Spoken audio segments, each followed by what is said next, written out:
Okay guys, here we have the family screen.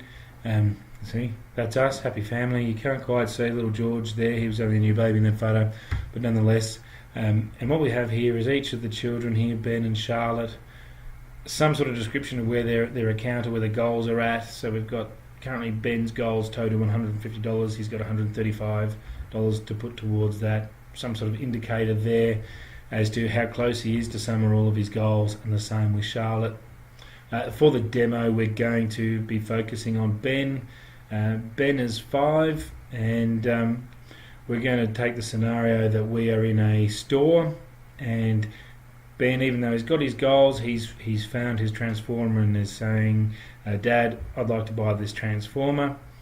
And that's where the process starts, and that's where I think a lot of parents have that question: how do I navigate this situation and teach Ben that money's not just, he can't just have what's in the shop. It's got to come at a cost of some money, and that money doesn't grow on trees, and it's not a matter of just tapping the card and he can have what he wants. We want to, I think a lot of parents take this opportunity to teach their kids something about the value of money, but there's nothing that will structure that in a way that they know is going to get the right results, and that's what we're trying to achieve here. So as a parent, when I've got Ben saying to me, "Dad, I want to buy this transformer," instead of going into panic stations or just giving in if he nags a lot, or deciding or making a decision based on how flush I am at the time, we can go through a process and say, "Okay, Ben, if you want to buy the transformer, let's see how we're going to go about it. Okay, we need to make sure we've got the money." So then we go into Ben's profile here, and we see that he's already got a goal in there, an Xbox for $150. That seems cheap, but nonetheless, this is a demo.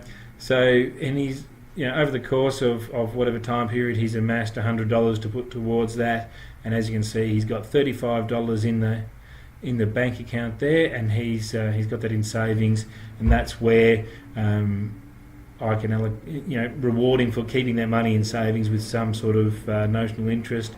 But let's stick with the activity. We're in the shop. Ben's asked the transformer. Okay, we're going to add the goal and see if you can afford it, Ben. So click Add Goal. I'm going to give the goal a title, Transformer.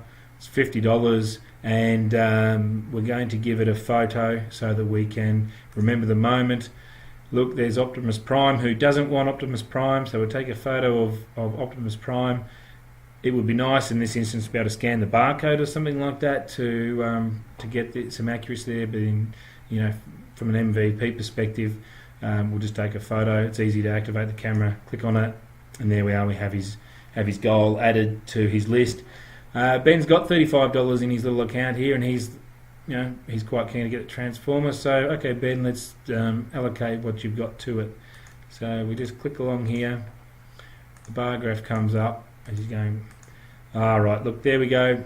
We don't quite have enough to buy that today. We've got the option of allocating from the Xbox, so there's the conversation that we have. Delayed gratification is an important part of this, so this is an opportunity for the parent to go, right, we can't buy it just yet, so let's go and have a bit more of a look around the shop, or let's go home and think about it and find out what we're going to do to get it. And that's where the opportunity is for the parent to say, how bad do you want this in comparison to this? So and let's just assume that when we chat with Ben about his goal, he goes, we get home, and the excitement over Optimus Prime has died down a little bit, and he goes, you know what, I really do want that Xbox more than I want Optimus Prime. So we can go ahead and edit that goal. What we'll do, we'll just delete that goal. There we are, we're back to having our one goal. Let's just see how we go. We're going to add this to his primary goal, because he's reaffirmed that this is his goal that he wants to achieve, and there we go, we're not far away from it. So that in that short demo, what we've done is we've given the parent the opportunity to follow a structured process when they're presented with that scenario of their child wanting to buy something. And that's, Ben's 5, but this is common throughout a lot of age groups, and it depends on when parents give their children financial independence or start letting them make their own decisions. So this is, the example we've used here is a 5-year-old. I think the same process could be applied across a variety of age groups. what we're working on at the moment is where that key age group for our MVP is. What it's also done is shown Ben that money's finite, so he only had $35 that he could allocate to that, or he could take money away from his other goals. So we've also shown him that goals do compete and you can't have your cake and eat it too. So that's a quick demo, and hopefully that makes sense. So yeah, love to know what you think.